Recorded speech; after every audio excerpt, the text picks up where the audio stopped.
Assalamualaikum adik-adik, selamat datang di kelas bahagia. Hari ini kita akan belajar bahasa Indonesia kelas 3 SD. Bab 1, ayo main. Yuk kita mulai belajar dengan semangat dan ceria. Tujuan pembelajaran dari bab 1 ayo main yaitu kalian dapat menemukan dan mengelompokkan gambar benda, kalian mampu memeriksa penggunaan huruf kapital, tanda baca, dan spasi. Kalian dapat menyampaikan gagasan dengan penuh semangat, dan yang terakhir kalian memahami dan mengikuti instruksi guru. Siap-siap belajar. Lihatlah gambar berbagai permainan pada pembukaan bab ini. Adakah permainan yang kalian sukai? Jika tidak ada, permainan apa yang kalian sukai? Mengapa kalian suka permainan itu? Dengan siapa kalian biasa memainkannya? Apakah kalian tahu permainan pulau kursi? Ayo kita mainkan. Tapi sebelum bermain pulau kursi, kita lihat dulu nih permainan yang ada pada gambar bab 1 ini. Wah, bermacam-macam ya. Ada yang main mancing-mancingan, juga ada yang main egrang, main lompat tali juga ada. Nah, masih banyak ya permainan-permainan yang sering kamu lakukan. Nah, permainan apa sih yang paling kamu sukai? Ceritakan ya.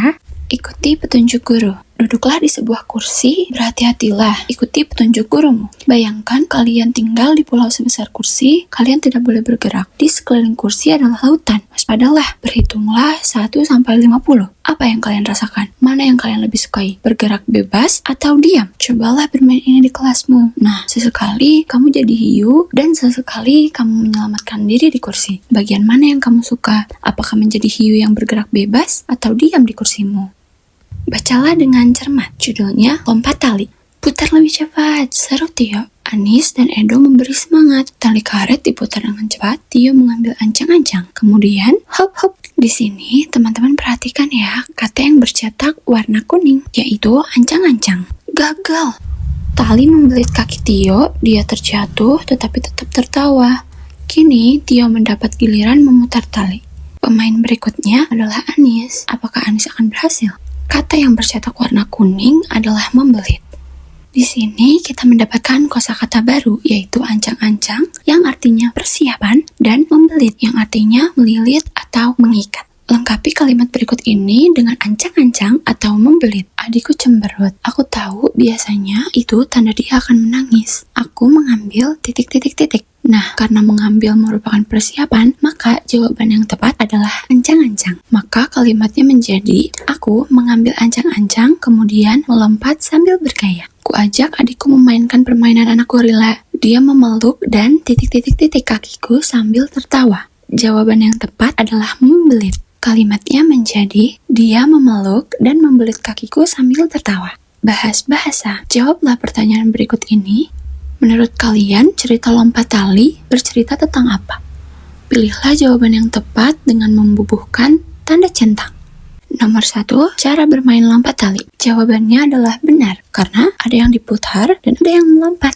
Nomor 2, perasaan saat bermain lompat tali. Jawabannya adalah benar, karena di cerita lompat tali, di situ mengungkapkan perasaan Tio pada saat dia gagal bermain lompat tali. Lalu nomor 3, cara membuat peralatan lompat tali. Jawabannya adalah tidak ya, karena di teks tidak dijelaskan. Nomor 4, peralatan yang harus dibawa saat main lompat tali. Jawabannya adalah tidak, karena di cerita lompat tali tidak dijelaskan peralatan apa saja yang harus dibawa. Pertanyaan ini mengajak kalian mencari ide pokok suatu cerita, yaitu hal terpenting yang dibahas dalam cerita. Ide pokok adalah hal utama atau hal terpenting yang dibahas dalam suatu paragraf atau bacaan. Sementara, ide pendukung menjabarkan ide pokok. Nah, pada teks tersebut, ide pokoknya itu mengacu ke cara bermain lompat tali atau perasaan saat bermain lompat tali ya. Coba kamu diskusikan dengan temanmu. Menurut kamu dan temanmu seperti apa? Membaca. Bacalah kembali cerita lompat tali dan jawablah pertanyaan berikut ini. Bagaimana perasaan Tio dan teman-temannya saat bermain tali? Jawabannya adalah senang, karena walaupun gagal, Tio tetap tertawa. Bagaimana kalian tahu? Ya, jelas, karena kita tadi membaca teks tersebut. Bagaimana perasaan Tio ketika kalah? Jawabannya adalah, walaupun kalah, Tio tetap tertawa. Berarti perasaannya adalah senang. Pertanyaan selanjutnya, teman-teman bisa jawab sendiri ya. Pernahkah teman-teman kalah dalam suatu permainan? Jika pernah, bagaimana perasaan kalian saat itu? Di sini ada berbagai macam ekspresi. Nah, jika kamu kalah, ekspresi apa yang akan kamu keluarkan? Apakah biasa saja, senang, menangis, marah, atau malah sedih? Nomor 2, lihatlah kembali gambar dalam cerita lompat tali. Amati Tio dan teman-temannya yang sedang bermain tali. apa saja yang kalian lihat dalam gambar itu. Buatlah tabel seperti ini di buku tulis dan isilah dengan temuan kalian. Di tabel ini terdapat 3 kolom, yaitu kolom mainan, benda lain, dan makhluk hidup. Di sini diberikan satu contoh ya. Misalnya, untuk mengisi kolom mainan, kita harus perhatikan nih gambar yang di atas. Mainan apa aja yang kalian lihat di sana? Ada tali ya? Nah, tali di sini digunakan sebagai mainan untuk melompat-lompat. Kemudian untuk kolom benda lain, kalian perhatikan apakah kalian menemukan benda lain di sana? Dan yang terakhir, untuk kolom makhluk hidup, terlihat jelas terdapat kucing berwarna oranye. Nah, kalian sudah menemukannya kan? Silahkan kalian masukkan ke dalam kolom-kolom yang sesuai. Jangan sampai salah ya. Bahas bahasa. Ikuti petunjuk di bawah ini. Amati tanda baca ini. Di dalam gambar terdapat tanda baca seru, tanda tanya, tanda titik, dan tanda koma. Ayo kita baca kembali cerita lompat tali. Tanda baca apa saja yang kalian temukan? Pasangkan dengan tanda baca yang tepat. Nomor 1, ayo putar lebih cepat. Kita merujuk teks lompat tali. Pada teks ada kalimat putar lebih cepat. Kemudian ada tanda seru. Maka nomor 1, ayo putar lebih cepat diakhiri dengan tanda seru.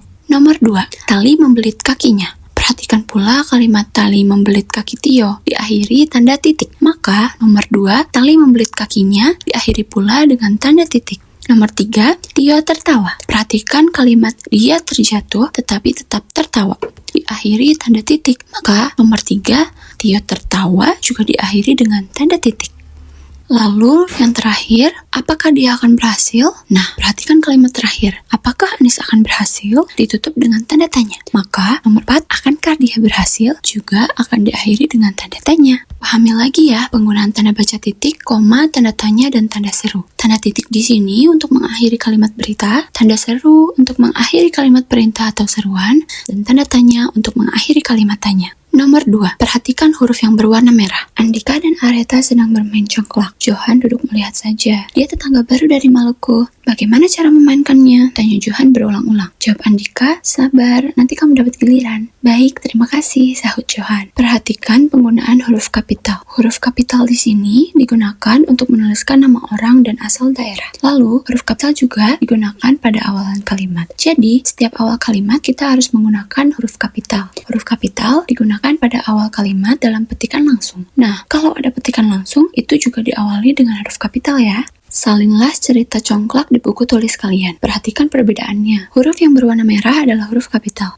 Bacalah dengan saksama. Judulnya Main Enggrang. Kuatkan genggamanmu. Apakah kalian perlu bantuanku? Naiklah perlahan-lahan pada pijakan. Ingat, jaga keseimbangan. Apakah kalian sudah siap? Ayo kita jalan. Nah, pada cerita Main Enggrang, ada penggunaan huruf kapital dan tanda baca yang kurang tepat. Ada pula kata-kata yang saling menempel. Kita perbaiki bersama yuk. Nah, ini adalah cerita Main Enggrang yang sudah diperbaiki. Setelah diperbaiki, salinlah bacaan-bacaan ini dalam buku tulis kalian ya. Nah, ingat di sini yang kita perbaiki adalah setiap awal kalimat itu ada huruf kapital. Kemudian, kalau kalimatnya itu menempel, kita harus memberikan spasi atau jarak. Dan kalau kalimat tanya atau pertanyaan, itu juga harus diakhiri dengan tanda tanya ya. Yang terakhir, kalau kalimat perintah, itu juga harus diakhiri dengan tanda seru ya. Kalian harus ingat baik-baik, jangan sampai lupa. Menulis, bekerjalah berpasangan. Tuliskan dalam buku tulis kalian masing-masing. Permainan yang kusukai adalah, permainan yang tidak kusukai adalah. Silahkan kalian jawab sesuai dengan diri kalian masing-masing ya. Kalian pasti punya nih alasan apa sih kalian suka sama permainan ini, atau kalian tidak suka dengan permainan ini. Nah, setelah itu kalian catat di buku kalian, lalu kalian tukarkan dengan teman sebangku kalian atau teman yang lain. Kalian dapat menulis 3-5 jenis permainan. Contohnya seperti ini. Aku suka bermain lompat tali karena seluruh tubuhku bisa bergerak dengan bebas. Aku tidak suka bermain congklak karena duduk diam berlama-lama. Tanyalah orang tua kalian. Nah, ini berarti dilakukan bersama orang tuamu ya. Kalian tahu catur? Permainannya kadang duduk hingga berjam-jam. Apakah menurut kalian catur adalah olahraga? Mengapa kalian berpendapat begitu? Diskusikan dengan orang tua kalian. Catat kesimpulan diskusi tersebut dalam buku tulis kalian ya. Nah, masih banyak permainan-permainan lainnya yang akan kita bahas pada bab ini. Jadi, cerita tentang pemain akrobat dan petak umpat akan kita bahas setelah video ini ya. Jangan lupa, kamu juga harus membuat kamus kotak. Nah, untuk membuat ini, lakukan sendiri di rumah atau di kelasmu sesuai dengan petunjuk yang ada di buku ya. Yeay, Alhamdulillah hari ini kita sudah belajar Bahasa Indonesia kelas 3 bab 1 nih. Semoga bermanfaat dan makin semangat belajarnya ya teman-teman. Jangan lupa untuk like video ini, subscribe, dan share ke teman-teman kalian biar kita sama-sama pintar. Sampai jumpa di pelajaran berikutnya. Tetap semangat di kelas bahagia. Assalamualaikum warahmatullahi wabarakatuh.